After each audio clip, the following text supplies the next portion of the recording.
서울의 심장부 도시의 불빛이 별처럼 쏟아지는 스카이라운지 레스토랑 더 스텔라. 이곳은 대한민국 상위 1%를 위한 공간으로 창밖으로는 한강의 야경이 그림처럼 펼쳐져 있고 실내에는 은은한 클래식 선율과 함께 낮은 목소리의 대화만이 흐르고 있었다. 그 중심에 흠잡을 데 없는 검은색 맞춤 정장을 입은 남자 JK그룹의 총수 강지훈이 앉아 있었다. 30 중반의 나이에도 불구하고 그의 얼굴에는 소년 같은 선이 남아 있었지만 깊고 고요한 눈빛은 그가 짊어진 거대 기업의 무게를 짐작하게 했다. 지훈 씨의 사업에 대한 비전은 정말 놀라워요. 저희 아버지께서도 JK그룹의 혁신적인 기술력에 대해 늘 칭찬하시곤 하죠. 맞은편에 앉은 여자가 와인잔을 우아하게 기울이며 말했다. 그녀는 국내 굴지의 유통재벌 퀸즈그룹의 막내딸 오수진이었다. 머리부터 발끝까지 명품으로 치장한 그녀의 모습은 마치 잘 만들어진 마네킹 같았다. 미소는 계산적이었고 눈빛에는 야망이 서려 있었다. 강지훈은 이런 자리가 지긋지긋했다. 사업이라는 명분 아래 포장된 노골적인 혼사 제안. 그는 지난 몇 년간 수십 번도 더 이런 만남을 겪었다. 그는 겉으로는 부드럽게 미소 지으며 대답했다. 과찬이십니다. 퀸즈그룹의 유통망이야말로 국내 최고가 아닙니까? 하지만 그의 속마음은 전혀 다른 곳을 향하고 있었다. 지금쯤 집에서는 4명의 작은 악동들이 무엇을 하고 있을까? 하늘, 바다, 산들, 별. 세상에 단 하나뿐인 그의 소중한 내 쌍둥이 아들들. 아이들을 생각하자 지훈의 눈빛이 순간 부드럽게 풀렸다. 그러나 그 부드러움은 이내 희미한 체념으로 바뀌었다. 그 악동들이 지금 이 순간 이 자리를 지켜보고 있다는 사실을 그는 알고 있었다. 같은 시각 강지훈의 저택 2층에 위치한 아이들의 놀이방. 겉보기에는 알록달록한 장난감과 동화책으로 가득한 평범한 공간이었지만 그 안쪽 비밀의 벽을 열면 전혀 다른 세상이 펼쳐졌다. 수십 개의 모니터가 벽면을 가득 채우고 있었고 중앙에는 거대한 메인 스크린이 더 스텔라, 레스토랑의 내부를 실시간으로 비추고 있었다. 이곳은 4명의 천재 아기들이 운영하는 비밀지휘 통제실이었다. 타겟 알파 현재 허위 친밀감 형성 단계 진입, 성공 확률 12.4%로 분석. 가장 중앙 리더의 자리에 앉은 첫째 하늘이가 작은 손가락으로 스크린을 가리키며 말했다. 이제 겨우 4살인 아이의 입에서 나온 말이라고는 믿기 힘든 냉철하고 분석적인 말투였다. 하늘이는 내 쌍둥이의 전략가이자 총사령관이었다. 흥가식 덩어리, 심박수 불안정 동공 미세 확장. 아빠의 재산 목록을 읊고 있는 게 분명해. 그 옆에서 헤드셋을 낀 채 태블릿을 현란하게 조작하던 넷째 별이가 혀를 찼다. 별이는 상대의 미세 표정과 생체 신호를 분석해 심리를 꿰뚫어보는 능력을 가졌다. 아이는 오수진의 확대된 얼굴을 보며 그녀의 탐욕을 정확히 읽어내고 있었다. 레스토랑 내부 보안망 해킹 완료. 와이파이, CCTV 음향 시스템 모두 장악했어. 명령만 내려 형. 둘째 바다가 키보드보다 작은 손으로 타닥거리며 보고했다. 바다는 타의 추종을 불어 하는 해킹 천재였다. 그에게는 세상의 모든 디지털 장비가 장난감에 불과했다. 주변 경계 이상 무, 비상 탈출로 확보 완료. 창가에서 소형 망원경으로 바깥을 살피던 셋째 산들이가 듬직하게 말했다. 산들이는 내 쌍둥이의 행동대장이자 보안 전문가였다. 아이는 드론을 조종하고 각종 장비를 다루는데 천부적인 재능을 보였다. 하늘이는 만족스러운 듯 고개를 끄덕였다. 좋아. 그럼 골드디거 제거작전 버전 7.3을 시작한다. 1단계 청각 교란. 바다의 손가락이 태블릿 위에서 춤을 췄다. 그러자 레스토랑에 흐르던 우아한 쇼팽의 녹턴이 아주 미세하게 거의 들릴 듯 말 듯 한 볼륨의 동요 상어 가족으로 바뀌었다. 어른들의 귀에는 거의 인지되지 않을 정도였지만 예민한 오수진의 신경을 긁기에는 충분했다. 아기 상개어 뚜루루뚜루 오수진의 미간이 살짝 찌푸려졌다. 어머, 이 레스토랑은 음악 취향이 독특하네요. 그녀는 애써 미소를 지으며 말했지만 어딘가에서 들려오는 유치한 멜로디에 집중력이 흐트러지는 것을 느꼈다. 강지우는 그 변화를 눈치챘지만 모르는 척 와인만 한 모금 마셨다. 아들들의 작품이 시작되었음을 직감했다. 타겟, 미세한 동요 반응 확인, 2단계 시각적 모욕 실시. 별이가 보고했다. 바다가 다시 키보드를 두드렸다. 잠시 후 오수진의 최신형 스마트폰이 미친 듯이 진동하기 시작했다. 화면에는 짝퉁 명품 가방 초특가 세일. 강남 사모님도 논란 재고 정리. 같은 저렴한 광고 푸시, 알림이 1초에 수십 개씩 떠올랐다. 그녀가 그렇게나 경멸하는 싸구려 광고들이었다. 아, 이게 대체. 오수진은 당황하며 황급히 스마트폰을 뒤집었지만 진동은 멈추지 않았다. 최고급 레스토랑의 정적 속에서 울리는 위잉 하는 진동 소리는 유난히 거슬렸다. 그녀의 완벽하게 관리된 얼굴에 처음으로 균열이 가기 시작했다. 지휘 통제실에서 아이들은 낄낄거렸다. 그 꼴 좋다 저 여자는 아급 짝퉁도 구별 못할걸. 산들이가 주먹을 불끈 쥐며 말했다. 아니 저 정도 허영심이면 오히려 더 잘 알아볼 거야. 그래서 더 치욕스럽겠지. 별이가 냉정하게 분석했다. 강지우는 테이블 아래로 길게 한숨을 내쉬었다. 아이들의 방식은 때로 너무 유치했지만 효과는 확실했다. 그는 일부러 걱정스러운 표정을 지으며 물었다. 무슨 문제라도 있습니까, 수진 씨? 아, 아니요. 아무것도 아니에요. 스팸 문자인가 봐요. 오수진은 붉어진 얼굴로 변명하며 스마트폰 전원을 꺼버렸다. 하늘이는 메인 스크린을 차갑게 응시했다. 타겟의 평정심 35% 손실. 아직 부족해. 3단계 후각 공격 개시. 산들이가 조종기 스틱을 섬세하게 움직였다. 레스토랑 테이블 및 강지훈의 구두 끝에 붙어 있던 초소형 거미 로봇이 스르르 움직여 오수진의 의자 다리로 이동했다. 그리고는 아주 미세한 노즐에서 무색무취의 액체를 분사했다. 정확히는 인간의 코로는 거의 맡을 수 없지만 특정인에게는 불쾌감을 유발하도록 설계된 합성 페로몬이었다. 상한 우유와 젖은 행주를 섞어 놓은 듯한 미묘하고도 역겨운 냄새였다. 킁킁. 오수진이 자신도 모르게 코를 킁킁거렸다. 혹시 무슨 냄새 안 나요? 그녀는 주위를 두리번거리며 물었다. 강지우는 진지한 얼굴로 고개를 저었다. 아니요, 저는 아무 냄새도 못 맡겠습니다만 이상하네. 꼭 음식물 쓰레기 냄새 같은 게. 그녀는 자신의 값비싼 샤넬 향수 향을 맡아보려 손목을 코에 가져갔지만 그 역겨운 냄새는 사라지지 않았다. 오히려 자신의 주변에서만 맴도는 것 같았다.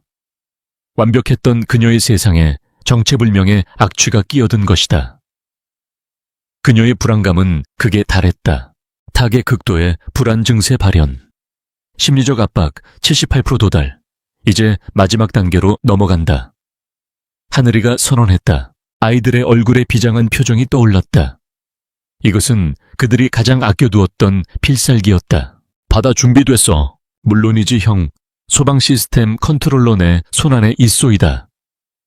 바다가 의기양양하게 웃었다. 오수진은 어떻게든 대화의 주도권을 되찾으려 애썼다. 그녀는 이제 사업적인 합병 이야기로 화제를 돌려 이 결혼이 단순한 만남이 아니라 두 그룹의 미래를 위한 전략적 제휴임을 각인시킬 참이었다. 사실 저희 퀸즈 그룹과 JK 그룹이 손을 잡는다면 유통과 기술이 결합된 엄청난 시너지를 그녀가 가장 중요하고 결정적인 말을 내뱉으려는 순간이었다. 스스와 오수진의 머리 위 천장에 있던 스프링클러 하나가 오작동을 일으켰다. 폭포수 같은 물줄기는 아니었다. 하지만 그녀의 수백만 원짜리 헤어스타일과 명품 메이크업 그리고 실크 드레스를 완벽하게 망가뜨리기에는 충분한 양의 물이 안개처럼 분사되었다. 레스토랑의 모든 시선이 순식간에 그녀에게로 쏠렸다.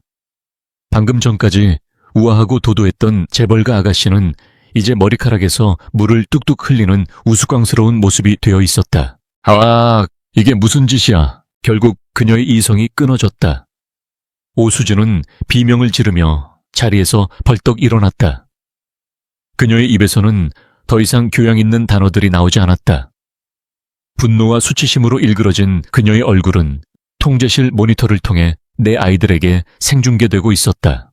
미션 클리어. 아이들이 일제히 환호하며 서로의 작은 손을 마주쳤다. 강지우는 재빨리 일어나 냅킨으로 그녀의 옷을 닦아주는 척하며 지배인에게 정중하게 사과했다. 그의 얼굴에는 곤란함과 미안함이 가득했지만 마음속 깊은 곳에서는 안도의 한숨과 함께 아들들에 대한 복잡 미묘한 감정이 피어올랐다. 녀석들, 이번엔 좀 심했잖아. 하지만 잘했다. 오수진은 울음을 터뜨리며 레스토랑을 뛰쳐나갔다. 그렇게 또 한 명의 아빠의 여자, 후보가 아이들의 철옹성 같은 방어선 앞에서 무너져 내렸다. 1시간 후 저택으로 돌아온 강지우는 조용히 아이들의 놀이방 문을 열었다. 4명의 아이들은 언제 그랬냐는 듯 각자의 침대에서 천사처럼 새근새근 잠들어 있었다. 가지런히 덮인 이불 평온한 얼굴, 완벽한 위장이었다. 하지만 지우는 속지 않았다. 그는 아이들의 침대 옆에 놓인 아직 온기가 식지 않은 태블릿을 보며 나지막이 읊조렸다. 오늘 저녁 외식은 금지다. 내일 아침은 너희들이 제일 싫어하는 브로콜리 수프야. 이불 속에서 네 쌍의 작은 어깨가 동시에 움찔했다. 지우는 희미하게 미소 지으며 방을 나섰다. 피곤했지만 마음은 오히려 가벼웠다. 그는 이런 삶에 익숙해져 가고 있었다. 거대 그룹의 총수이자 4명의 천재 악동들을 키우는 싱글데디. 그것이 그의 현실이었다. 아이들은 아빠가 나간 것을 확인하고 나서야 이불을 걷어찼다. 휴 들킨 줄 알았네. 아빠는 다 아시면서 모르는 척 하시는 거야. 브로콜리 수프라니 너무해. 투덜거리면서도 아이들의 얼굴에는 승리의 기쁨이 가득했다. 그들은 다시 비밀 통제실로 모여 작전 결과 보고를 시작했다. 타겟 오수진 재접근 가능성 0.3% 미만. 사실상 완벽한 제거 성공. 별이가 최종 분석 결과를 발표했다. 이번 작전도 성공이네. 이제 당분간은 조용하겠지. 산드리가 기지개를 켜며 말했다. 하지만 총사령관 하늘이의 표정은 어두웠다. 그는 메인 스크린에 새로운 인물 파일을 띄웠다. 사진 속에는 차갑고 지적인 아름다움을 지닌 한 여자가 있었다. 그녀의 눈빛은 지금까지 상대했던 여자들과는 차원이 다른 날카로운 야심으로 번뜩이고 있었다. 윤서연 32세, 태성그룹 전략기획실장, 회장 윤상진의 장녀. 아니, 하늘이가 낮은 목소리로 말했다. 진짜는 지금부터야. 아이들의 시선이 일제히 스크린으로 향했다. 화면에는 윤서연의 상세한 프로필과 함께 그녀가 최근 JK그룹의 주식을 비밀리에 매입하고 있다는 정보가 떠 있었다. 이 여자는 단순한 골드디거가 아니야. 아빠의 회사 자체를 노리고 있어. 놀이방 안의 공기가 순식간에 무겁게 가라앉았다. 지금까지의 싸움이 소꿉장난처럼 느껴졌다. 아이들은 본능적으로 직감했다. 자신들의 아빠 지키기 프로젝트 역사상 가장 강력하고 위험한 최종 보스가 등장했음을. 4명의 작은 CEO들의 얼굴에 전례 없는 비장함이 감돌았다. 오수진과의 소동이 있고 며칠 후 강지훈의 저택에 있는 비밀지휘 통제실에는 전운이 감돌았다. 4명의 아이들은 메인 스크린에 띄워진 윤서연이라는 이름의 파일을 앞에 두고 그 어느 때보다 심각한 표정으로 작전 회의에 임하고 있었다. 평소의 장난기나 승리에 대한 자만심은 온데간데 없었다. 상상 이상기야. 첫째 하늘이가 입을 열었다. 그의 작은 미간에는 깊은 주름이 잡혀 있었다. 스크린에는 윤서연의 경력이 빼곡하게 나열되어 있었다. 아이비리그 NBA 월스트리트에서의 화려한 경력, 그리고 경쟁사들을 차례로 무너뜨리며 얼음공주라는 별명을 얻게 된 M&A 성공 신화들. 그녀는 단순한 재벌가의 딸이 아니었다. 날카로운 발톱과 강철 같은 이빨을 숨긴 완벽한 포식자였다. 디지털 흔적이 거의 없어. 사생활 관련 데이터는 완벽하게 차단되어 있고 SNS 계정은 기업 홍보용으로만 사용돼 해킹할 건더기가 없어. 컴퓨터 천재인 둘째 바다가 처음으로 난관에 부딪혔다는 듯이 투덜거렸다. 그는 지난 며칠간 밤을 새워 윤서연의 방화벽을 뚫으려 했지만 그녀의 개인정보는 철옹성처럼 견고했다. 그녀는 디지털 시대에 아날로그적인 비밀주의를 고수하는 아주 영리한 상대였다. 심리 분석도 힘들어. 공개된 영상이나 사진에서는 감정의 동요가 거의 관찰되지 않아. 철저하게 훈련된 포커페이스야. 넷째 별이도 곤란한 표정을 지었다. 그는 윤서연의 인터뷰 영상을 수십 번 돌려보았지만 그녀의 미세 표정에서는 어떠한 약점도 찾아낼 수 없었다. 그녀의 미소는 자로 잰 듯 정확했고 눈빛은 얼음장처럼 차가웠다. 셋째 산드리는 작은 주먹을 꽉 쥔 채 스크린을 노려보았다. 그럼 직접 부딪히는 수밖에. 우리가 설치한 초소형 드론이라면 그녀의 뒤를 밟을 수 있을 거야. 위험해. 하늘이가 단호하게 고개를 저었다. 상대는 우리가 상상하는 것 이상으로 치밀해. 어설픈 접근은 역으로 우리의 존재를 노출시킬 뿐이야. 그녀는 지금까지 우리가 상대했던 어리석은 여자들과는 차원이 달라. 아이들은 침묵했다. 처음으로 느끼는 강력한 적의 등장은 4명의 천재 아기들을 긴장시키기에 충분했다. 그리고 그들의 불안한 예감은 곧 현실이 되었다. 윤서연은 어설픈 맞선 자리 따위는 마련하지 않았다. 그녀의 접근 방식은 훨씬 더 세련되고 대담했다. JK그룹이 주요 후원사로 참여하는 한 자선 갈라 행사에서 그녀는 강지훈 앞에 우연을 가장하여 나타났다. 몸의 곡선을 우아하게 드러내는 짙은 남색 드레스를 입은 그녀는 행사장의 그 어떤 보석보다도 빛났다. 그녀는 강지훈에게 다가와 사업적인 인사를 건넸다. 결혼이나 사적인 이야기는 단 한마디도 꺼내지 않았다. 대신 JK그룹의 신기술과 태성그룹의 글로벌 유통망을 결합했을 때의 시너지 효과에 대해 막힘없이 이야기했다. 그녀의 지성과 통찰력은 강지훈조차 솔직하게 감탄할 정도였다. 그리고 아이들이 있으시다고 들었습니다. 윤서연은 화제를 돌리며 부드럽게 미소 지었다. 아이들에게는 무엇보다 안정적인 환경이 중요하죠. 저도 아동 심리에 관심이 많아서 최근 관련 논문들을 흥미롭게 읽고 있습니다. 그녀는 마치 모든 것을 준비했다는 듯 아동 발달에 대한 전문적인 견해를 몇 마디 덧붙였다. 강지훈은 겉으로는 미소를 지으며 대화를 이어갔지만 속으로는 차가운 경계심을 늦추지 않았다. 이 여자는 머리부터 발끝까지 완벽하게 계산된 잘 만들어진 전략 그 자체였다. 집에서 실시간으로 이 광경을 지켜보던 아이들의 얼굴은 굳어졌다. 초의 아기야, 아빠가 그녀의 말에 귀를 기울이고 있어. 별이가 초조하게 입술을 깨물었다. 지금까지의 방법은 통하지 않아. 유치한 장난으로는 저 여자에게 흠집조차 낼 수 없어. 하늘이가 냉정하게 현실을 직시했다. 그들의 아바 지키기 프로젝트에 사상 최대의 위기가 찾아온 순간이었다. 다음날 오후 지우는 내 아이들을 데리고 정기 건강검진을 위해 병원으로 향하고 있었다. 어제 갈라 행사 이후 아이들은 눈에 띄게 말이 없어졌다. 평소라면 차 안에서 자기들만의 언어로 쉴 새 없이 제잘거렸을 녀석들이었다. 아이들은 자신들의 작전 본부이자 가장 소중한 보물인 커스텀 제작 태블릿을 가운데 두고 심각하게 수신호를 주고받고 있었다. 때두이 윤서연 전략회의가 한창이었다. 하늘이는 답답한 듯 자신의 머리를 쥐어뜯는 신용을 했고 바다는 디지털적 약점을 찾지 못해 좌절하는 제스처를 취했다. 별이는 윤서연의 사진을 보며 온몸을 부르르 떠는 것으로 그녀에게서 느껴지는 깊은 불안감을 표현했다. 그때였다. 맑았던 하늘이 순식간에 어두워지더니 장대 같은 소나기가 맹렬하게 쏟아지기 시작했다. 와이퍼가 쉴 새 없이 움직였지만 시야를 확보하기 어려울 정도였다. 도심의 도로는 순식간에 거대한 주차장으로 변해버렸다. 젠장길이 완전히 막혔군.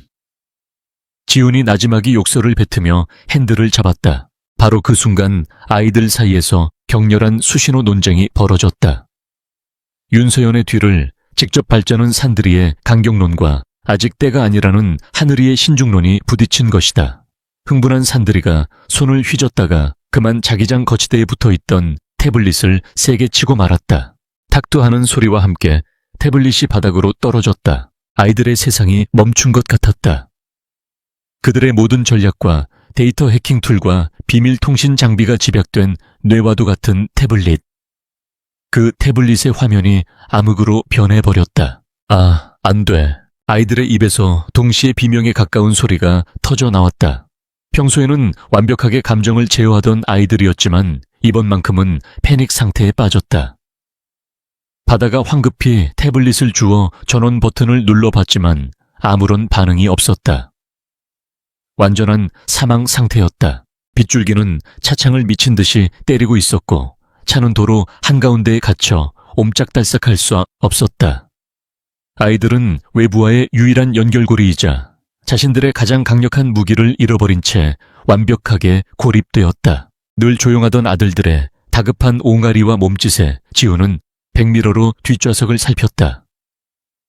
아이들의 얼굴에 떠오른 절망적인 표정과 바닥에 떨어진 검은 화면의 태블릿을 보고 그는 즉시 사태의 심각성을 깨달았다. 저것은 단순한 장난감이 아니었다. 아이들의 모든 것이었다. 괜찮다 얘들아. 아빠가 어떻게든 해볼게. 지훈은 아이들을 안심시키려 했지만 그 자신도 막막했다. 자신의 기술팀에 연락하면 아이들의 비밀이 드러날 위험이 있었다. 일반 수리센터에 맡기는 것은 더더욱 불가능했다. 태블릿 내부는 JK그룹의 1급 기밀 기술과 아이들의 천재성을 증명하는 데이터로 가득 차 있었다. 그가 초조하게 창밖을 바라보던 그때 꽉 막힌 차들 사이를 요리조리 비집고 들어오는 오토바이 한 대가 눈에 띄었다. 오토바이 뒤에 달린 낡은 배달통에는 삐뚤빼뚤한 송을시로 이렇게 쓰여 있었다. 24시 출장 수리. 모든 전자기기의 무덤에서 생명을 지푸라기라도 잡는 심정이었다. 지훈은 망설임 없이 경적을 짧게 울리고 창문을 내려 오토바이 운전자를 향해 다급하게 손짓했다. 오토바이가 그의 고급 세단 옆에 멈춰 섰다. 운전자는 헬멧을 벗었다. 비에 젖은 짧은 검은 머리카락을 가볍게 털어내는 그 모습에 지훈은 순간 숨을 멈췄다. 여자였다. 낡은 가죽 재킷과 군데군데 기름때가 묻은 카고 바지. 화장기 없는 날렵한 얼굴과 비에 젖어서인지 유난히 반짝이는 강렬하고 총명한 눈빛. 그녀는 한치의 위축됨도 없이 지훈의 차를 위아래로 훑어보았다. 값비싼 차를 보는 것이 아니라 마치 수리가 필요한 기계 부품을 뜯어보는 듯한 전문적인 시선이었다. 뭐가 문제죠? 그녀의 목소리는 비바람 소리를 뚫고 들릴 만큼 명료하고 조금은 까칠했다. 지훈은 간략하게 상황을 설명했다. 그녀의 이름은 한솔이었다. 소리는 잠시 망설이는 듯했지만 뒷좌석에서 거의 울기 직전인 아이들의 얼굴을 보고는 어쩔 수 없다는 듯 한숨을 쉬며 고개를 끄덕였다. 일단 뭐죠? 그녀는 익숙하게 차 뒷문을 열고 안으로 들어왔다. 고급스러운 가죽 시트와 첨단 인테리어에도 전혀 동요하지 않았다. 그녀는 자신의 몸에서 뚝뚝 떨어지는 빗물이 시트를 적시는 것을 미안해할 뿐이었다. 그리고 그녀는 자신에게 쏠리는 네 쌍의 동그란 눈들을 보았지만 다른 여자들처럼 귀엽다며 호들갑을 떨거나 과장된 미소를 짓지 않았다. 그저 가볍게 고개를 까딱하며 인사했을 뿐이다. 아이들은 생전 처음 보는 유형의 어른 앞에서 잠시 얼어붙었다. 한솔이는 바닥에 놓인 태블릿을 집어들었다. 그리고 자신의 낡은 가방에서 직접 개조한 듯한 전문가용 공구 세트를 꺼냈다. 그녀의 손가락이 태블릿 위를 움직이기 시작했다. 섬세하면서도 거침없는 손놀림이었다. 직접 만든 건가요? 시중 모델이 아닌데 내부 회로 설계가 독특하군요. 그녀는 혼잣말처럼 중얼거리며 태블릿을 분해했다. 지우는 물론이고 4명의 아이들조차 숨을 죽인 채 그녀의 손끝을 지켜보았다. 지금까지 그들의 기술력을 한눈에 알아본 사람은 아무도 없었다. 충격으로 전원 커넥터가 이탈했고 과전류가 흘러서 캐패시터가 나갔네요. 이 자리에서 바로 수리해야 합니다. 그녀는 마치 응급수술을 집도하는 의사처럼 냉정하게 진단했다. 그리고는 휴대용 고정밀 인두기를 꺼내들었다. 꽉 막힌 도로 위 빗소리가 가득한 차 안에서 세상에서 가장 기묘한 수리가 시작되었다. 지훈과 4명의 천재 아기들은 한 명의 이름 모를 오토바이 기술자에게 모든 희망을 걸고 있었다. 그녀가 수리에 집중하고 있을 때였다. 천둥 소리에 놀란 작은 길고양이 한 마리가 비를 피해 지훈의 차 밑으로 기어 들어왔다. 한소리는 태블릿에서 눈을 떼지 않은 채 차문을 살짝 열어 고양이를 향해 나지막이 불렀다. 얘 이리 와. 거긴 위험해. 그리고는 품에서 작은 소시지를 꺼내 던져주었다. 경계하던 고양이는 조심스럽게 다가와 소시지를 물고는 그녀의 가죽 재킷 안으로 파고들어 몸을 웅크렸다. 그녀는 아무렇지 않게 한 손으로 고양이를 감싸 안고 다른 한 손으로는 정밀한 납땜 작업을 계속했다. 어떠한 계산도 없는 지극히 자연스러운 친절함이었다. 그 모습을 지켜보던 아이들의 눈빛이 미세하게 흔들렸다. 특히 감수성이 가장 예민한 넷째 별이는 흠뻑 젖은 고양이를 따뜻하게 품어주는 그녀의 모습에서 눈을 떼지 못했다. 치지직 하는 소리와 함께 마지막 납땜이 끝났다. 한소리는 익숙하게 태블릿을 재조립했다. 그리고 전원 버튼을 눌렀다. 잠시의 정적 후 화면에 익숙한 부칭 로고가 떠올랐다. 아이들의 얼굴에 화색이 돌았다. 완벽한 수리였다. 됐다. 한소리가 짧게 말하며 태블릿을 아이들에게 건넸다. 지우는 안도감과 감탄이 뒤섞인 채 지갑에서 두툼한 현금 다발을 꺼내 그녀에게 내밀었다. 보통의 수리비라고는 상상할 수 없는 큰 금액이었다. 정말 감사합니다. 약소하지만 한소리는 그 돈다발을 힐끗 쳐다보더니 고개를 저으며 그의 손을 밀어냈다. 부품값 사고 출장비만 받습니다. 그녀는 터무니없이 소박한 금액을 불렀다. 돈이 아니라 자신의 기술과 노동에 대한 정당한 대가만을 받겠다는 확고한 자존심이 느껴졌다. 지훈은 잠시 멍하니 그녀를 바라보았다. 돈과 권력 앞에서 초연한 사람을 본 것이 얼마만인지 몰랐다. 한소리는 돈을 받아 챙기고 자리에서 일어나 차에서 내리려 했다. 그러다 자신들을 빤히 쳐다보는 아이들을 보고는 처음으로 무심한 얼굴에 작은 미소를 지어 보였다. 꾸밈 없고 담백한 진짜 미소였다. 바로 그 순간이었다. 지금까지 넋을 잃고 그녀를 바라보던 막내 별이가 천천히 자신의 작은 손을 들어 올렸다. 그리고 통통한 검지손가락으로 한소리를 정확히 가리켰다. 아이의 입술이 달싹였다. 그리고 차 안의 모든 소음을 먹게 하는 세상에서 가장 놀라운 한마디가 흘러나왔다. 정적이 흘렀다. 하늘 바다산들은 믿을 수 없다는 듯 막내 동생과 한소리를 번갈아 쳐다보았다. 그들의 천재적인 두뇌는 이 예측 불가능한 변수를 어떻게 처리해야 할지 몰라 정지해버렸다. 지훈 역시 그 자리에 얼어붙었다. 몇 년 만에 들어보는 그 단어. 심장이 쿵 하고 바닥으로 떨어지는 것 같았다. 한소리는 그 말을 듣지 못한 채 가볍게 목례를 하고 빗속으로 걸어나갔다. 그녀가 떠난 차 안에는 충격과 혼란, 그리고 아주 새로운 어떤 임무의 시작을 알리는 기묘한 설렘만이 감돌고 있었다. 한소리가 빗속으로 사라진 후 강지훈의 차 안에는 기묘한 정적이 흘렀다. 막내 별이가 내뱉은 엄마라는 단어는 마치 작은 폭탄처럼 내 쌍둥이와 그들의 아빠 사이에 터져 보이지 않는 파장을 일으키고 있었다. 지우는 핸들을 잡은 채 아무 말도 하지 못했고 아이들 역시 서로의 얼굴만 쳐다볼 뿐이었다. 그날 밤 비밀 지휘 통제실의 분위기는 그 어느 때보다 무거웠다. 메인 스크린에는 엄마라는 단어의 사전적 정의와 함께 얼마 전 세상을 떠난 아이들의 친엄마 사진이 작게 떠 있었다. 그리고 그 옆에는 방금 전 찍힌 한소리의 스냅샷이 나란히 놓여 있었다. 분석 결과 별이의 발언은 단순한 온가리가 아닐 확률 92.8%. 첫째 하늘이가 회의를 시작했다. 그의 목소리는 평소보다 한 톤 낮았다. 당시 별이의 뇌파는 안정 상태였고 동공은 강한 유대감과 신뢰를 나타내는 패턴을 보였어. 엄마라는 단어는 무의식적인 발현이 아니라 명확한 대상을 지칭한 의식적인 발언이었어. 별이가 자신의 분석 데이터를 화면에 띄우며 말했다. 그의 작은 얼굴은 혼란스러움으로 가득 차 있었다. 자신도 왜 그런 말을 했는지, 그 감정의 정체가 무엇인지 완벽하게 이해하지 못하고 있었다. 그 여자 한 소리, 확실히 특별하긴 했어. 아빠의 돈이나 지위에 전혀 관심이 없었고 우리를 보고도 귀찮아하거나 혹은 과장되게 친한 척하지도 않았지. 산들이가 팔짱을 끼며 말했다. 그리고 그 기술력, 우리 태블릿을 그렇게 빨리 고쳐내다니 보통 내기가 아니야.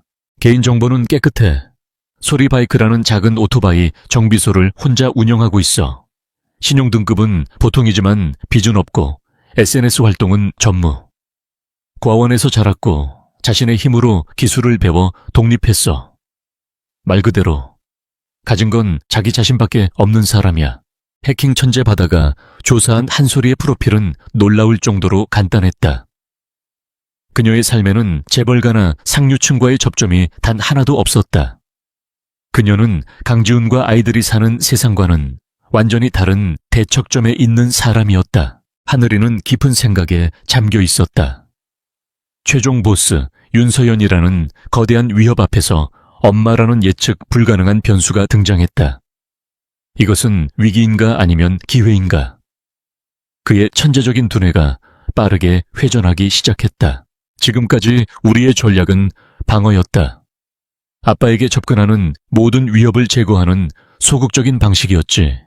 하지만 윤서영 같은 강력한 적을 상대로는 한계가 있어. 하늘이가 자리에서 일어나 스크린 앞으로 걸어갔다. 그는 한 소리의 사진을 손가락으로 가리켰다. 이제부터 우리는 전략을 바꾼다. 방어에서 공격으로. 최고의 방어는 공격이라는 말도 있잖아.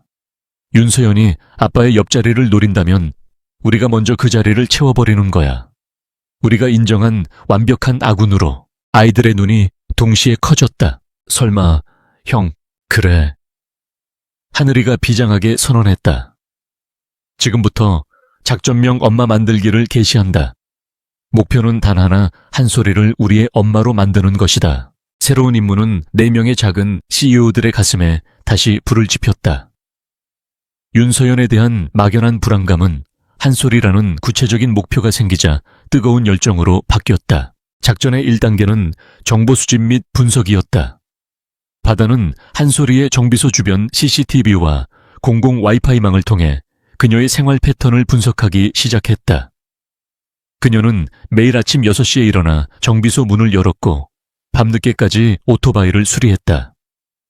식사는 주로 배달 음식이나 컵라면으로 해결했고 유일한 취미는 늦은 밤 아무도 없는 도로를 달리는 것이었다.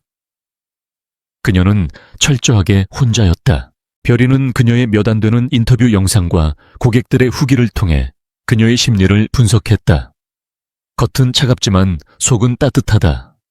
실력 하나는 진짜다.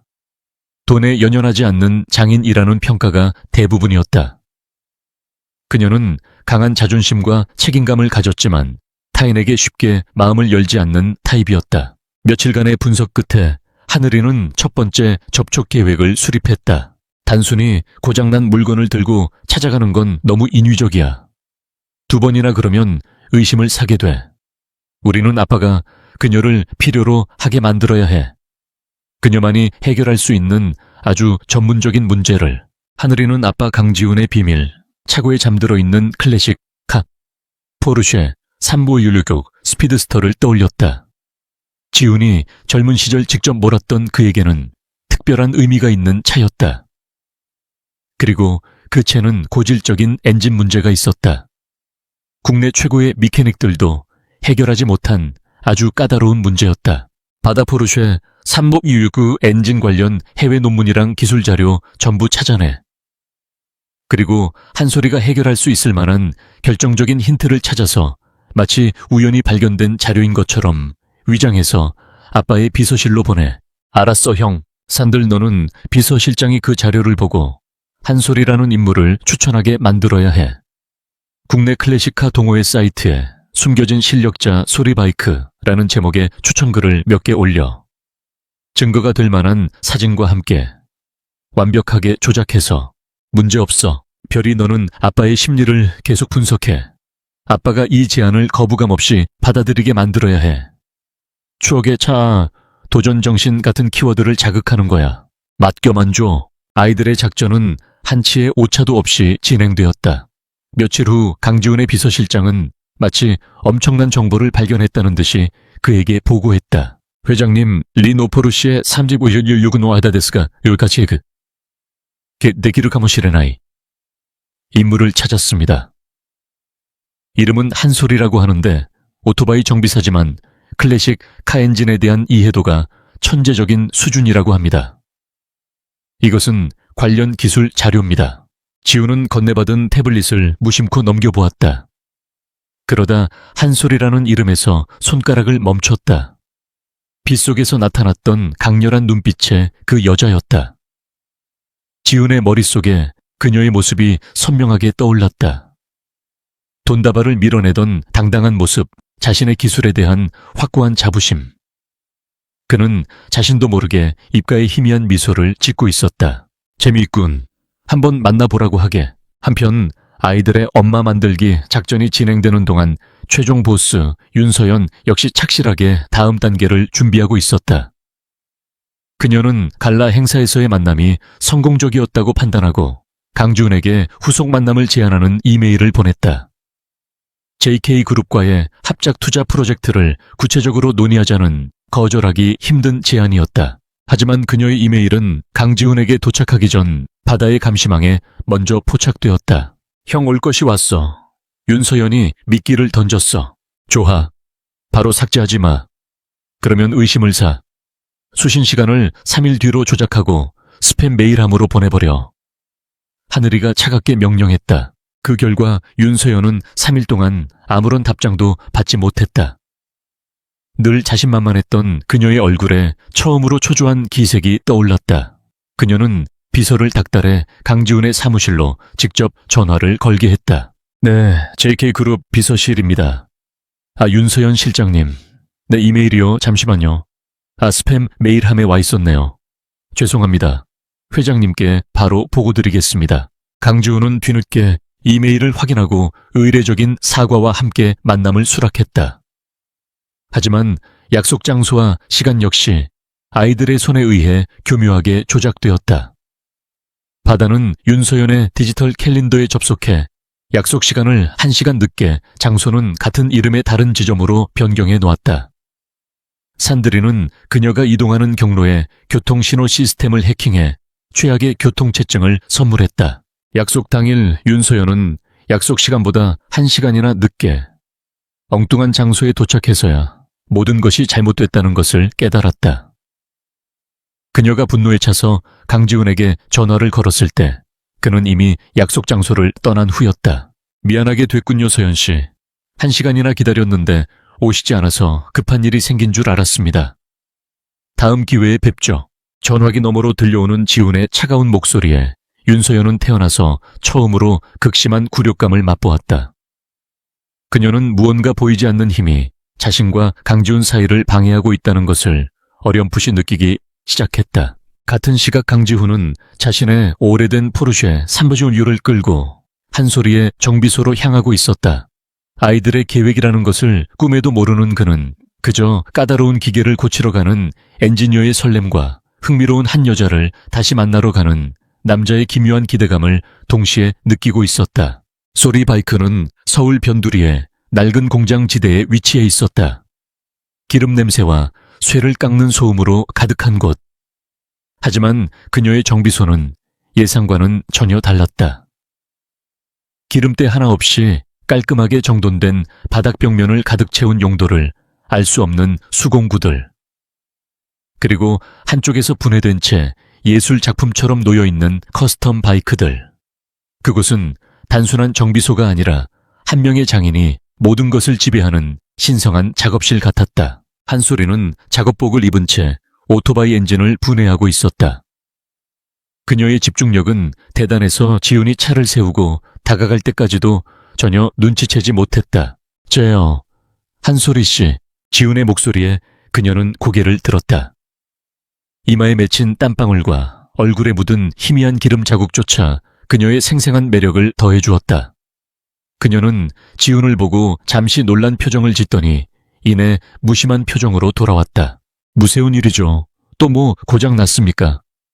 그녀의 말투는 여전히 까칠했다. 아니 그게 아니라 이 차 좀 봐줄 수 있겠어? 지훈이 자신의 포르쉐 396을 가리켰다. 그 순간 한소리의 눈이 반짝였다. 무심했던 그녀의 얼굴에 처여음으로 생기가 돌았다. 그녀는 홀린 듯이 차로 다가가 보닛을 열었다. 그리고 먼지 쌓인 엔진을 바라보는 그녀의 눈빛은 마치 사랑하는 연인을 대하는 것처럼 뜨거워졌다. 맙소사, 396 스피드스터, 진짜 백이잖아. 그녀는 몇 시간 동안 차에 매달렸다. 지훈은 마치 중요한 수술 결과를 기다리는 보호자처럼 조금 떨어진 곳에서 그녀의 모습을 묵묵히 지켜보았다. 그녀는 엔진 소리를 듣고 부품을 만져보고 기름 냄새를 맡으며 차와 교감하는 듯했다. 그는 지금껏 이렇게 자신의 일에 깊이 몰두하고 그 자체를 즐기는 사람을 본 적이 없었다. 윤서연의 계산된 우아함과는 전혀 다른 날 것 그대로의 열정이었다. 한참의 시간이 흐른 후 그녀는 기름 묻은 손을 닦으며 말했다. 원인은 알겠어요. 하지만 부품을 구하기가 하늘의 별 따기일 겁니다. 직접 제작해야 할지도 몰라요. 시간이 꽤 걸릴 텐데 괜찮겠어요. 상관없어.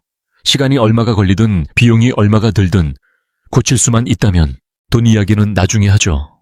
일단 이 녀석을 살려내는 게 먼저니까. 그녀는 그렇게 말하며 희미하게 웃었다.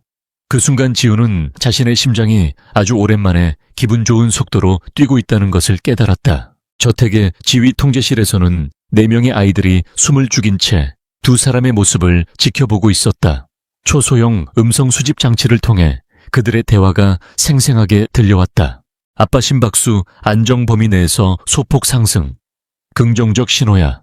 한소리에 동공 강한 흥미와 지적 호기심 발현. 이것도 좋은 신호. 작전 1단계 성공적이야. 아이들은 소리 없는 하이파이브를 나누었다. 하늘이는 만족스러운 미소를 지으며 다음 단계를 지시했다. 좋아. 이제부터 아빠가 자연스럽게 정비소에 드나들게 만들어야 해. 바다 아빠의 일정표를 조정해. 일주일에 2번 저 동네 근처에서 가짜 미팅을 만드는 거야. 작전명 엄마 만들기는 순조롭게 진행되고 있었다. 아이들은 아직 몰랐다. 그들의 완벽한 계획이 예상치 못한 또 다른 변수를 불러오게 될 것이라는 사실을. 윤서연은 태어나서 단 한 번도 패배라는 것을 경험해 본 적이 없었다. 그녀가 원하면 무엇이든 가질 수 있었고 그녀의 길을 막는 것은 무엇이든 치워버릴 수 있었다. 그런데 강지훈이라는 남자 앞에서 그녀의 완벽한 계획은 계속해서 어그러지고 있었다. 기이할 정도로 정확한 타이밍에 발생하는 불운들. 스팸 메일함으로 사라진 약속 메일 해킹이라도 당한 듯 멋대로 변경된 스케줄, 그리고 귀신같이 막혀버리는 도로까지. 처음에는 단순한 우연이라 생각했다. 하지만 같은 일이 3번, 4번 반복되자 그녀의 날카로운 직감은 경고를 보내기 시작했다. 이것은 우연이 아니다. 누군가 의도적으로 자신을 방해하고 있다. 강지훈 회장님의 최근 동선을 상세하게 다시 보고해. 아주 사소한 것이라도 빠뜨리지 말고. 그녀는 최고 수준의 사설 정보원을 고용했다. 며칠 후 정보원에게서 올라온 보고서는 뜻밖의 내용을 담고 있었다. 강지훈의 동선은 대부분 회사와 집, 그리고 공식적인 행사장을 오가는 단조로운 패턴이었다. 하지만 딱 한 가지 그의 완벽한 스케줄에서 벗어나는 이질적인 행보가 있었다. 대상 최근 2주간 총 5회에 걸쳐 성동구 소재의 소리바이크라는 오토바이 정비소에 방문함. 방문 목적은 클래식카 복원으로 추정되나 평균 체류 시간이 2시간 이상으로 단순한 의뢰인의 방문으로는 보기 어려움. 보고서에는 정비소 앞에서 찍힌 강지훈의 파파라치 사진 몇 장이 첨부되어 있었다. 사진 속 그는 평소의 냉철한 기업 총수의 모습이 아니었다. 값비싼 수트 차림으로 기름때 묻은 부품을 신기한 듯 들여다보거나 작업복 차림의 한 여자와 나란히 서서 웃으며 대화를 나누고 있었다. 그 여자의 사진을 본 순간 윤서연의 뇌리에 번개가 쳤다. 한 소리. 정보원은 그녀가 평범한 정비사일 뿐이라고 했지만 윤서연은 직감했다. 이 여자가 바로 모든 문제의 근원이자 자신의 계획을 방해하는 예상 밖의 변수라는 것을. 감히 어디서 굴러먹던 근본도 없는 계집이 그녀의 아름다운 얼굴이 차가운 분노로 일그러졌다.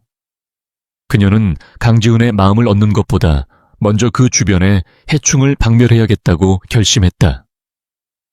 그녀는 자비심 따위는 없는 여자였다. 그 무렵 아이들의 엄마 만들기 작전은 순풍에 돋치단 듯 순항하고 있었다. 바다가 만들어낸 가짜 미팅 스케줄 덕분에 강지훈은 일주일에 2번씩 아주 자연스럽게 한소리의 정비소를 방문했다. 처음에는 정말 차를 보러 간다는 명분이었지만 시간이 지날수록 방문의 목적은 점점 흐려지고 있었다.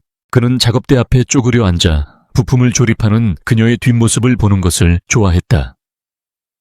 세상의 모든 소음이 차단된 채 오직 자신의 일에만 몰두하는 그 모습은 지훈에게 기묘한 평온함을 주었다. 기업의 총수로서 늘 수많은 사람들에게 둘러싸여 있던 그에게 그녀의 정비소는 온전히 자기 자신으로 있을 수 있는 유일한 도피처가 되어가고 있었다. 이쪽으로 옮기는 것 좀 도와줄래요? 꽤 무거워서. 어느 날 소리가 끙끙거리며 거대한 엔진 블록을 옮기려 할 때였다. 지훈은 망설임 없이 수트 재킷을 벗어던지고 그녀에게 다가갔다. 내가 하겠어. 그는 소매를 걷어붙이고 엔진 블록을 번쩍 들어 옮겼다. 그 과정에서 그의 하얀 와이셔츠에 검은 기름때가 잔뜩 묻었지만 그는 전혀 개의치 않았다. 오히려 그는 오랜만에 느껴보는 육체노동의 감각에 희미한 쾌감마저 느꼈다. 어쩌나 옷다 버렸네. 그거 비싼 거 아니에요. 소리가 미안한 표정으로 물었다. 상관없어. 옷이야 다시 사면 되지만 이 엔진은 세상에 하나뿐이니까. 지훈은 그렇게 말하며 씩 웃었다. 그 순간 두 사람의 시선이 허공에서 마주쳤다. 소리는 자신도 모르게 얼굴을 붉혔고 어색한 분위기를 무마하려는 듯 황급히 고개를 돌렸다. 지훈과 아이들의 비밀 통제실에서 이 광경을 지켜보던 내 쌍둥이는 환호성을 질렀다. 봤어. 아빠가 웃었어. 저렇게 환하게 웃는 거 진짜 오랜만이야. 한 소리 심박수, 분당 120회 돌파. 이건 명백한 심쿵의 신호야. 모든 것이 완벽하게 흘러가고 있었다. 아이들은 자신들의 계획이 성공적인 결말을 향해 나아가고 있다고 굳게 믿었다. 하지만 그들은 아직 윤서연이라는 여자가 얼마나 잔인하고 무자비한지를 알지 못했다. 며칠 뒤 늦은 밤이었다. 한소리가 작업을 마치고 정비소 문을 닫고 퇴근한 후였다. 어둠 속에서 검은색 승합차 한 대가 소리 없이 정비소 앞에 멈춰 섰다. 차에서 내린 것은 건장한 남자 3명이었다. 그들은 익숙하게 자물쇠를 부수고 안으로 침입했다. 아이들이 엄마의 기지를 보호하기 위해 설치해둔 프로젝트 미래 엄마 기지 방어 시스템이 즉시 작동했다. 산들이가 설치한 초소형 카메라와 적외선 센서가 침입자들의 모든 움직임을 녹화하기 시작했다. 남자들은 물건을 훔치러 온 것이 아니었다. 그들의 목적은 오직 파괴였다. 한 명은 쇠파이프로 소리가 애지중지하던 커스텀 바이크들을 무자비하게 내리쳤다. 다른 한 명은 고객들이 맡겨놓은 오토바이의 연료 탱크에 설탕을 쏟아부었다. 그리고 마지막 한 명은 강지훈의 포르쉐 3버전6 앞에 서서 비릿한 미소를 지었다. 그는 들고 있던 거대한 망치로 세상에서 단 하나뿐인 클래식카의 엔진 블록을 힘껏 내리쳤다. 광저카 하는 굉금과 함께 복원의 희망이 산산조각 났다. 동시에 윤서연의 영향력 아래 있는 언론사와 익명의 블로거들이 움직이기 시작했다. 인터넷의 각종 자동차 동호회 커뮤니티에는 소리바이크의 실체를 고발합니다. 라는 제목의 글들이 동시다발적으로 올라왔다. 글의 내용은 충격적이었다. 소리바이크가 값싼 중국산 부품을 비싼 정품으로 속여 팔았으며 수리비를 과도하게 청구하고 심지어는 고객의 바이크 부품을 몰래 빼돌리기까지 했다는 악의적인 루머였다. 그럴싸하게 조작된 가짜 증거 사진까지 첨부되어 있었다. 다음날 아침 정비소에 도착한 한솔이는 자신의 눈앞에 펼쳐진 광경을 믿을 수 없었다. 자신의 삶과 영혼이 담겨있던 공간은 처참한 폐허가 되어 있었다. 박살난 바이크들 망가진 연장들, 그리고 산산조각난 포르쉐의 엔진. 그녀는 무릎을 꿇고 주저앉았다. 눈물은 나오지 않았다. 대신 심장이 얼어붙는 듯한 차가운 분노가 온몸을 감쌌다. 설상가상으로 아침부터 고객들의 항의 전화가 빗발치기 시작했다. 밤사이 퍼진 악성 루머 때문이었다. 주문은 취소되었고 단골들은 의심의 눈초리를 보내왔다. 그녀는 순식간에 세상에 홀로 내쳐진 기분이었다. 같은 시각 저택의 지휘 통제실. 아이들은 밤사이 녹화된 영상을 보고 있었다. 그들의 작은 얼굴은 분노와 충격으로 하얗게 질려 있었다. 그들은 괴한들이 정비소를 파괴하는 모든 과정을 숨죽인 채 지켜보았다. 그리고 그들은 들었다. 괴한 중 한 명이 누군가와 통화하는 목소리를. 네, 실장님. 말씀하신 대로 처리했습니다. 아주 깨끗하게요, 실장님. 그 단어는 비수처럼 아이들의 귀에 박혔다. 윤서연, 태성그룹의 전략기획실장. 모든 퍼즐 조각이 맞춰졌다. 지금까지의 싸움은 어린애 장난 같았다. 하지만 이것은 달랐다. 이것은 한 사람의 인생을 송두리째 파괴하려는 명백하고 잔인한 폭력이었다. 아이들은 처음으로 진짜 세상의 악의를 목격했다. 별이는 말없이 눈물을 뚝뚝 흘리고 있었다. 산들이는 작은 주먹을 너무 꽉 쥔 나머지 손가락 마디가 하얗게 변해 있었다. 바다의 손가락은 분노로 떨리며 키보드 위를 방황했다. 총사령관 하늘이는 아무 말 없이 스크린을 응시했다. 한쪽 화면에는 폐허가 된 정비소 한가운데서 망연자실하게 서 있는 한솔이의 모습이, 다른 쪽 화면에는 최근 경제 잡지 표지를 장식한 윤서연의 우아한 미소가 떠 있었다. 선과 악의 극명한 대비였다. 아이들은 이제야 깨달았다. 자신들이 시작한 엄마 만들기 작전이 자신들이 엄마로 선택한 사람을 얼마나 끔찍한 위험에 빠뜨렸는지를. 죄책감과 분노, 그리고 지켜주고 싶다는 강렬한 보호 본능이 아이들의 마음속에서 뒤섞였다. 이것은 더 이상 아빠를 지키기 위한 작전이 아니었다. 자신들이 선택한 가족을 지키기 위한 전쟁이었다. 하늘이가 천천히 고개를 들었다. 그의 눈빛은 이전과는 비교할 수 없을 정도로 차갑고 단단해져 있었다.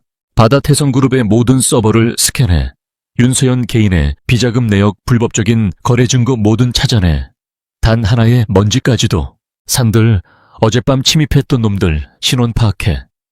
동선 추적하고 윤서연과 연결되는 모든 증거를 확보해. 물리적인 증거가 필요해. 별이 넌 한솔이를 지켜봐. 그녀가 무너지지 않도록 우리가 곁에 있다는 신호를 보내야 해. 아이들의 눈빛이 달라졌다. 더 이상 천재적인 아기들의 놀이가 아니었다. 그들의 눈에는 4명의 작은 CEO, 아니 자신들의 소중한 것을 지키기 위해 모든 것을 걸 준비가 된 4명의 전사들의 결의가 서려 있었다. 하늘이가 마지막으로 나지막이 그러나 강철 같은 의지를 담아 말했다. 지금부터 전쟁이다. 아이들의 지휘 통제실은 차가운 분노와 무거운 침묵으로 가득 차 있었다. 그들의 눈앞에 펼쳐진 전쟁의 서막 앞에서 4명의 작은 천재들은 자신들의 가장 강력한 무기이자 최후의 보루를 사용하기로 결심했다. 바로 그들의 아버지 강지훈이었다. 아빠를 움직여야 해. 총사령관 하늘이가 결연한 목소리로 말했다.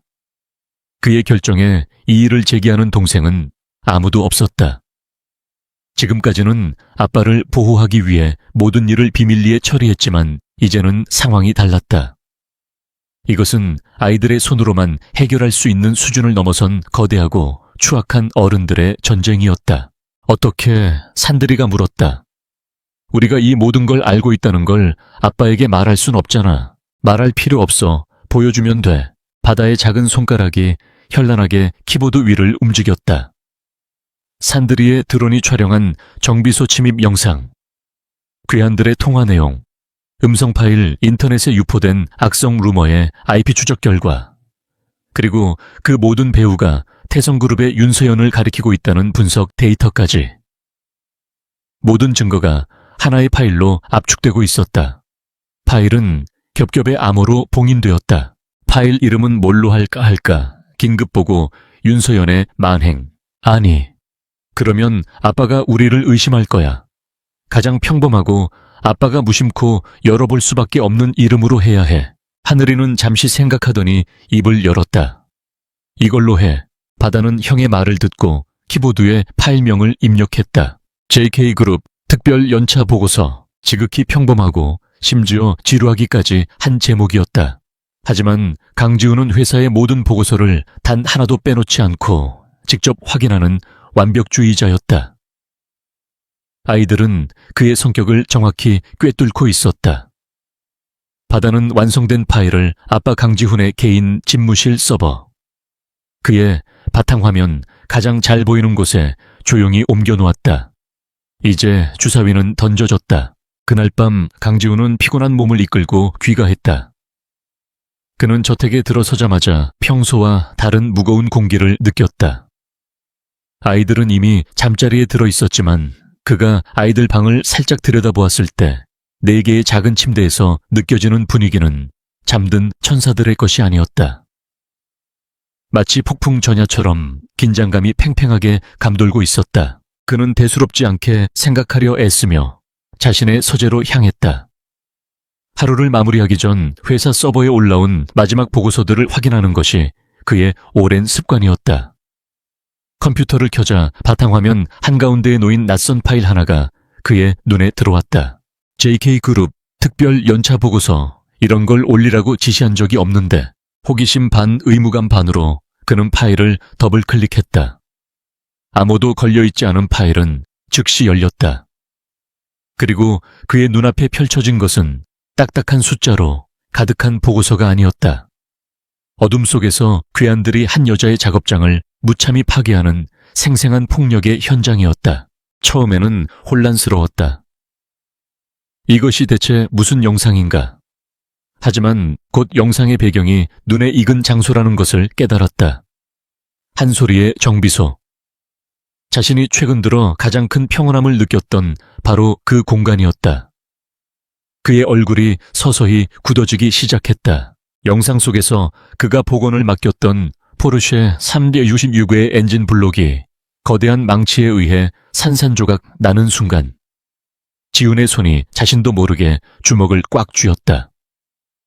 그리고 그의 귀에 괴한의 통화 내용이 비수처럼 박혔다. 네, 실장님, 말씀하신 대로 처리했습니다. 실장님, 윤서연. 순간 지훈의 머릿속에서 모든 퍼즐 조각이 맞춰졌다. 자신에게 의도적으로 접근했던 여자, 기묘하게 반복되던 불운들, 그리고 한 소리에게 닥친 끔찍한 불행. 이 모든 것이 하나의 선으로 연결되었다. 분노가 그의 머리끝까지 치밀어 올랐다. 그것은 단순히 자신의 소유물이 파손된 것에 대한 분노가 아니었다. 자신의 영역을 침범하고 자신과 관련된 사람을 건드린 것에 대한 포식자의 원초적인 분노였다. 그는 자상한 내 아이의 아버지라는 가면을 벗어 던졌다. 화면의 불빛에 비친 그의 얼굴에는 거대한 JK그룹을 맨손으로 일궈낸 냉혹한 승부사 강지훈의 본모습이 드러나 있었다. 그의 눈빛은 얼음처럼 차가워졌다. 아이들은 자신들의 방에서 아빠의 스마트워치와 연동된 생체신호 모니터링 앱을 통해 그의 심박수가 급격히 치솟는 것을 지켜보고 있었다. 그들의 메시지는 정확히 전달되었다. 다음 날 아침 JK그룹 본사는 그야말로 살얼음판이었다. 강지훈은 평소보다 1시간 이른 시간에 출근했다. 그의 주변 10m 안으로는 아무도 감히 접근하지 못했다. 그의 몸에서 뿜어져 나오는 냉기는 복도를 지나던 임원들마저 얼어붙게 만들었다. 그는 자신의 집무실에 도착하자마자 비서에게 단 한마디를 내뱉었다. 그림자들을 불러. 그림자들 Shadows. JK 그룹 내에서도 극소수만 아는 회장의 직속 비밀 부서였다. 기업 정보전 보안 위기 관리를 담당하는 최고의 전문가들로 구성된 강지훈의 가장 날카로운 칼이었다. 잠시 후 평범한 사원처럼 보이는 남자 3명이 그의 앞에 섰다. 회장님 부르셨습니까? 지훈은 의자에 깊숙이 기댄 채 눈을 감고 있었다. 그는 잠시 침묵을 지키더니 나지막하지만 강철 같은 목소리로 명령을 내렸다. 태성그룹 그리고 윤서연, 먼지 한 톨까지 전부 털어내. 그는 아이들이 보내온 증거에 대해서는 한마디도 하지 않았다. 하지만 그 증거 속에서 얻은 몇 가지 핵심 정보 귀환들의 인상착의 온라인 루머가 시작된 특정 커뮤니티를 그림자들에게 던져주었다. 그것만으로도 충분했다. JK그룹의 방대한 정보력과 자금력, 그리고 최고의 전문가들이 오직 하나의 목표를 위해 움직이기 시작했다. 태성그룹과 윤씨 일가의 검은 역사, 비자금 내역, 불법 로비 정황, 그리고 윤서연 개인의 추악한 사생활까지 그들의 모든 것이 파헤쳐지기 시작했다. 거대한 전쟁의 서막이 올랐다. 그림자들이 어둠 속에서 움직이는 동안 강지훈은 빛 속으로 걸어 나왔다. 그는 폐허가 된 한소리의 정비소로 향했다. 기업 총수로서의 냉혹한 모습은 다시 다정한 한 남자의 얼굴 뒤로 숨었다. 그가 도착했을 때 그녀는 울고 있지 않았다. 대신 묵묵히 그러나 단호한 표정으로 자네들을 치우고 있었다. 절망에 빠져 있기보다는 어떻게든 다시 일어서려는 전사의 모습이었다. 지훈은 그 모습에 가슴 한쪽이 아려왔다. 나 때문이요. 지훈이 그녀의 뒤에서 나지막이 말했다. 소리가 천천히 뒤를 돌아보았다. 그녀의 눈은 붉게 충혈되어 있었지만 눈물은 없었다. 당신 탓이 아니에요. 아니, 나 때문이 맞소. 내가 책임지겠소. 지훈은 단순히 돈으로 모든 것을 해결하려 하지 않았다.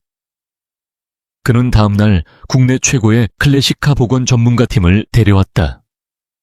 그는 자신의 인맥을 총동원해 그녀가 잃어버린 희귀한 수공구들을 세계 각지의 장인들에게 주문해 주었다. 그는 JK그룹의 최정예 법무팀을 동원해 경찰 수사를 돕고 인터넷에 퍼진 루머들을 법적으로 처리하기 시작했다. 무엇보다 그는 그녀의 곁을 지켰다. 그는 비싼 수트를 입은 채 그녀와 함께 깨진 유리 조각을 쓸어 담았다. 그는 말없이 그녀의 이야기를 들어주었고 그녀가 침묵할 때는 조용히 곁에 있어 주었다. 늘 혼자서 모든 것을 감당해왔던 한소리는 처음에는 그의 도움을 거절하려 했다. 그녀의 강한 자존심이 허락하지 않았다. 하지만 자신의 모든 것이 파괴된 절망적인 현실 앞에서, 그리고 무엇보다 자신을 바라보는 그의 진심 어린 눈빛 앞에서 그녀는 조금씩 마음의 문을 열기 시작했다. 그녀는 처음으로 타인에게 자신의 등을 기댔다. 위기는 두 사람의 관계를 더욱 단단하게 만들었다. 그는 그녀의 강인함과 회복력에 깊이 매료되었고 그녀는 그의 따뜻함과 책임감에 의지하게 되었다. 희미하게 타오르던 서로에 대한 호감은 거친 시련 속에서 굳건한 신뢰와 애정으로 변해가고 있었다. 며칠이 지난 어느 날 저녁, 지훈은 따뜻한 저녁 식사를 사들고 정비소를 찾았다. 두 사람은 어지러운 자네들 속 뒤집어 놓은 나무 상자를 식탁 삼아 마주 앉았다. 그래도 당신 덕분에 다시 시작할 용기가 생겼어요. 고마워요. 소리가 처음으로 그를 보며 희미하게 웃었다. 공격을 받은 이후 처음으로 보여준 지쳐있지만 진심이 담긴 미소였다. 지훈은 그 미소를 보는 순간 자신이 지금 하고 있는 싸움이 얼마나 가치 있는 것인지를 깨달았다. 정비소에서 조금 떨어진 곳, 어둠 속의 숨은 밴 안에서 아이들은 초소형 드론이 보내오는 실시간 영상을 지켜보고 있었다. 그들은 아빠와 한소리의 모든 모습을 보고 듣고 있었다. 소리의 미소를 본 순간 아이들의 얼굴에도 오랜만에 미소가 번졌다. 막내 별이가 나지막이 속삭였다. 엄마가 웃었어. 그래, 엄마가 웃었다. 전쟁은 이제 막 시작되었지만 아이들은 폐허 속에서 피어나는 작은 희망의 미소를 보았다. 그것은 단순히 적을 물리치는 승리가 아니었다. 새로운 가족이 만들어지는 진짜 승리의 가능성이었다. 엄마 만들기 작전과 윤서연을 향한 복수는 이제 하나의 절박하고도 중요한 임무가 되어 4명의 작은 CEO들의 심장을 다시 뛰게 하고 있었다. JK그룹 본사 40층 대회의실. 결전의 날이 밝았다. 태성그룹이 퍼뜨린 악성 루머와 주가 조작으로 인해 긴급 소집된 주주 총회장은 보이지 않는 전쟁의 긴장감으로 가득 차 있었다. 공기마저 팽팽하게 당겨진 활시위 같았다. 회의장 한쪽에 자리 잡은 윤서연과 그녀의 아버지 윤상진 회장은 승리를 확신한 개선장군처럼 여유로운 미소를 짓고 있었다. 그들은 자신들이 확보한 우호 지분과 매수해둔 내부 고발자가 터뜨릴 폭탄이 강지훈을 회장직에서 끌어내릴 것이라고 굳게 믿고 있었다. 이것은 단순한 경영권 찬탈이 아니었다. JK그룹이라는 거대한 제국을 손에 넣는 그들 가문의 대관식이 될 터였다. 지훈이 저놈도 이제 끝이군. 너무 어리고 오만했어. 윤상진 회장이 낮은 목소리로 딸에게 속삭였다. 애초에 아버님 상대가 아니었죠. 이제 곧 JK그룹은 우리 것이에요. 윤서연이 차가운 미소로 화답했다. 그때 회의실 문이 열리고 강지훈이 들어섰다. 그는 평소와 다름없는 완벽한 수트 차림이었지만 오늘의 그는 무언가 달랐다. 폭풍의 눈처럼 너무나도 고요하고 침착했다. 그의 얼굴은 그 어떤 감정도 읽을 수 없는 가면 같았다. 그는 윤 씨 부녀에게는 눈길조차 주지 않은 채 자신의 자리로 걸어갔다. 입구에서 그를 기다리던 그림자의 팀장이 그에게 아주 미세하게 고개를 끄덕였다. 모든 준비가 끝났다는 신호였다. 저택의 지휘 통제실. 4명의 아이들은 수십 개로 분할된 화면을 통해 주주총회장의 모든 상황을 지켜보고 있었다. 아이들의 작은 얼굴에는 긴장감과 비장함이 서려 있었다. 오늘 이 자리에서 모든 것이 결정될 터였다.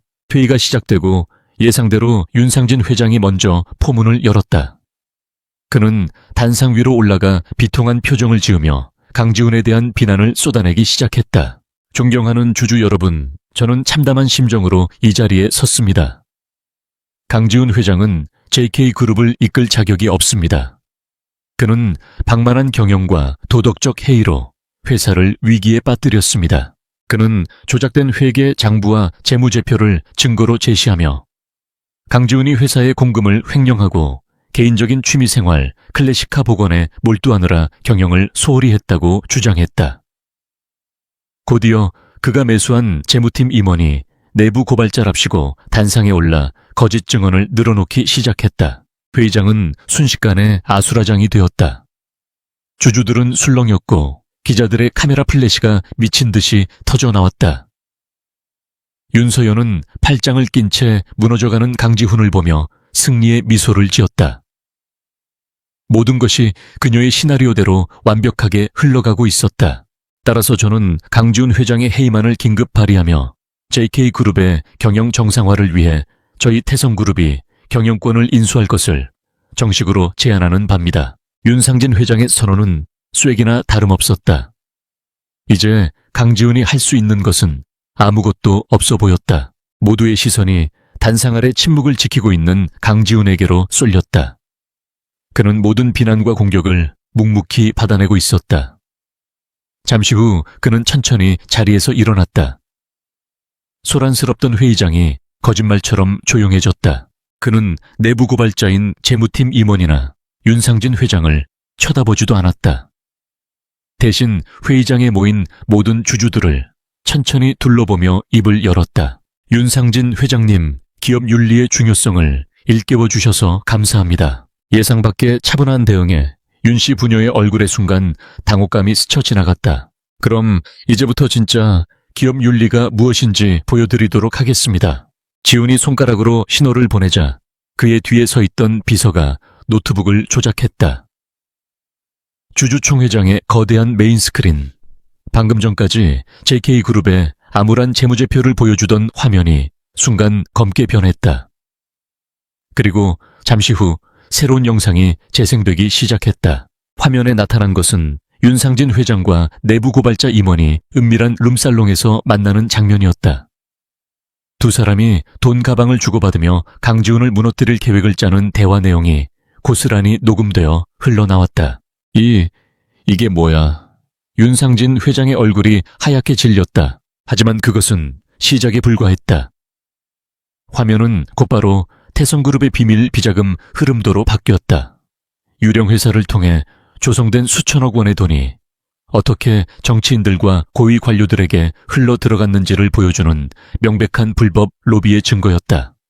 다음으로는 태성그룹이 증권가에 악성 루머를 퍼뜨려 JK그룹의 주가를 의도적으로 폭락시키는 작전회의 녹취록이 공개되었다. 회의장은 이제 경악을 넘어 충격과 공포에 휩싸였다.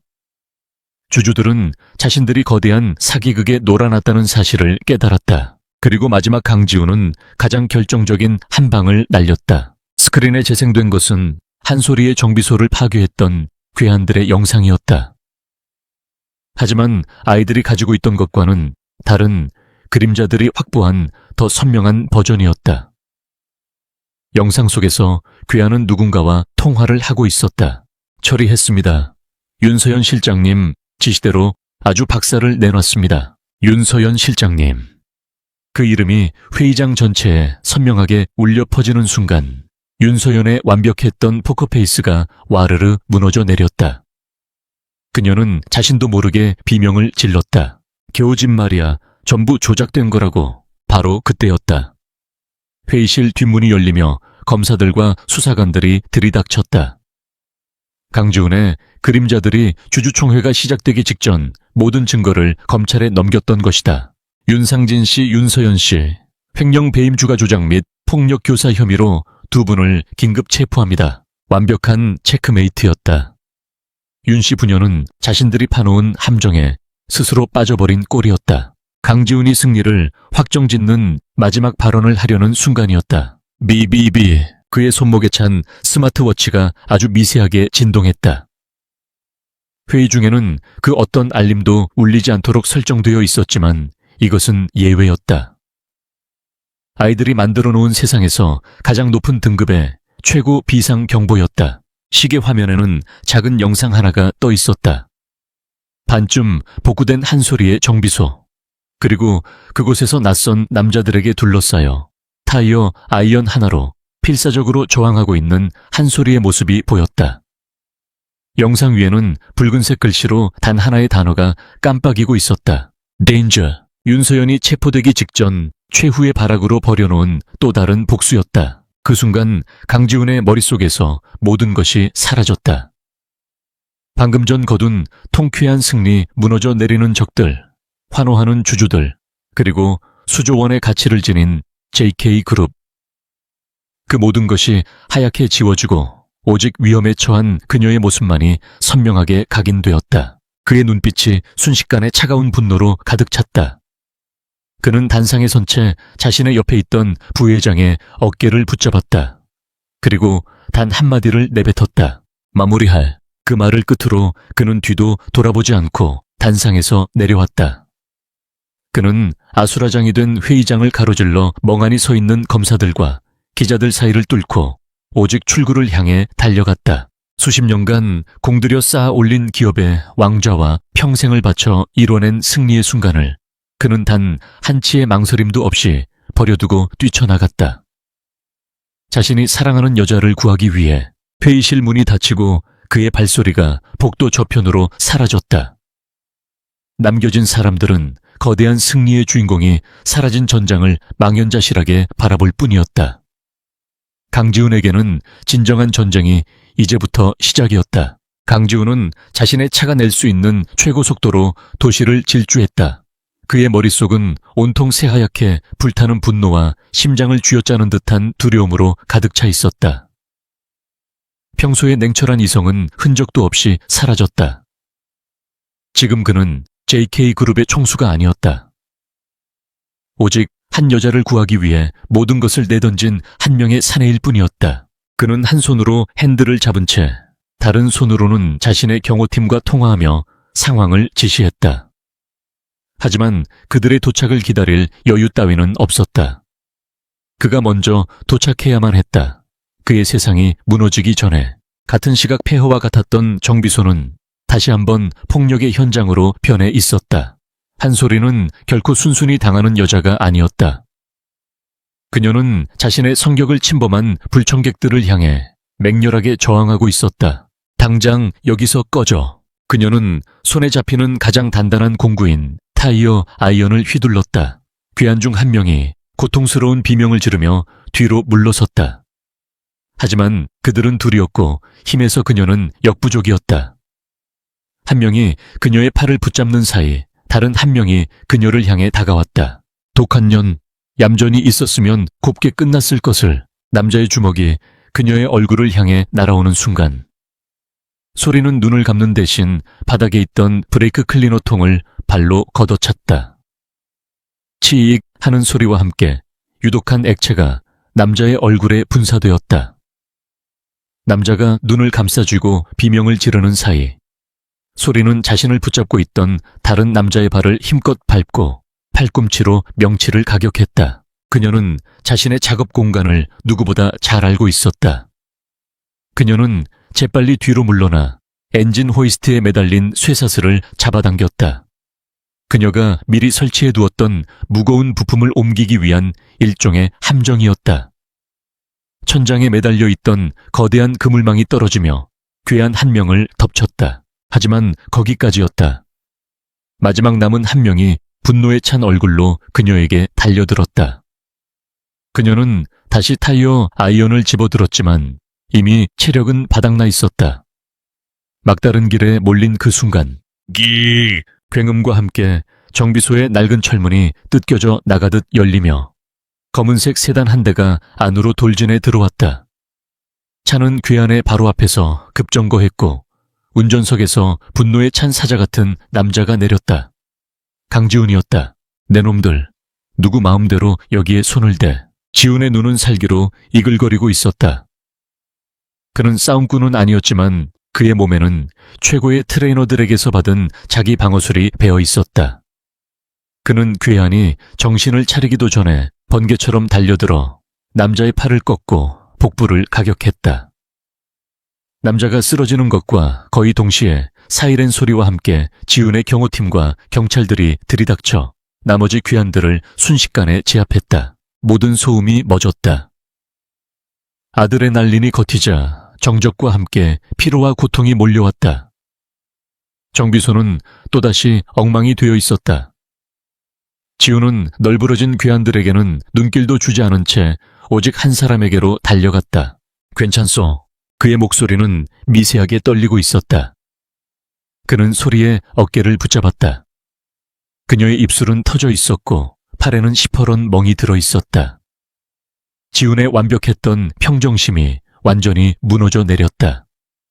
그는 자신도 모르게 떨리는 손으로 그녀의 얼굴에 난 상처를 조심스럽게 어루만졌다. 당신, 대체, 소리는 말을 잇지 못했다. 방금 전까지 죽음의 공포와 싸우고 있었지만 그의 눈을 보는 순간 모든 두려움이 눈 녹듯이 사라지는 것을 느꼈다. 경찰들이 현장을 수습하고 경호원들이 주변을 통제하는 소란 속에서 두 사람은 마치 세상에 단둘만 남은 것처럼 서로를 바라보고 있었다. 기업의 총수도 고독한 정비사도 아니었다. 오직 한 남자와 한 여자만이 존재할 뿐이었다. 지훈이 먼저 입을 열었다. 그의 목소리는 전에 없이 진지하고 절박했다. 미안하오. 전부 나 때문에. 당신을 이런 위험에 빠뜨려서 정말 미안하오. 당신 탓이, 내 탓이 맞소. 지훈이 그녀의 말을 막았다. 하지만 사과하려고 온 게 아니오. 내가 왜 왔는지 아시오.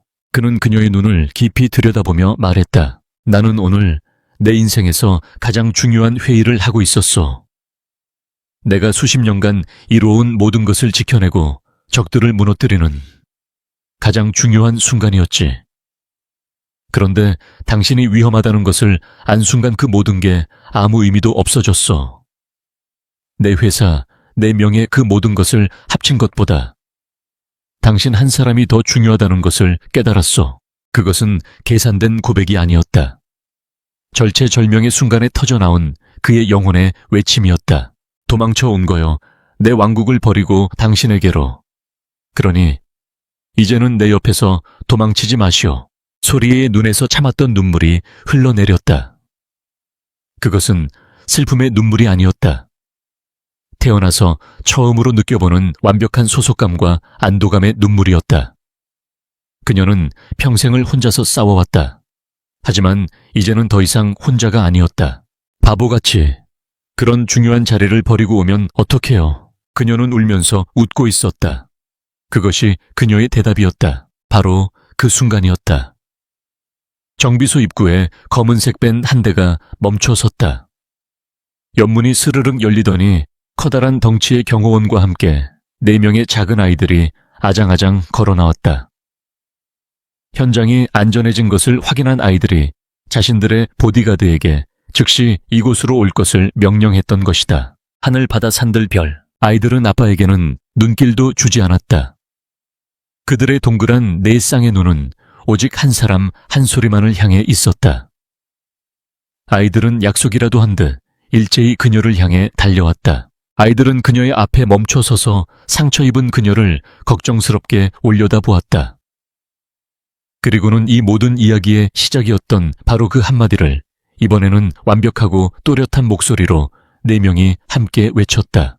엄마. 그리고는 작은 2 팔을 활짝 벌려 그녀에게 안아달라고 했다. 소리는 그 자리에 주저앉았다. 희망으로 가득 찬 내 아이의 얼굴과 사랑으로 가득 찬 한 남자의 얼굴을 번갈아 보았다. 더 이상 참을 수 없는 행복의 눈물이 그녀의 뺨을 타고 흘러내렸다. 그녀는 4명의 아이들을 한꺼번에 품에 끌어안았다. 아이들의 작고 따뜻한 온기가 그녀의 지난 모든 외로움을 녹여주는 것 같았다. 지훈이 조용히 그녀의 옆에 다가와 무릎을 꿇었다.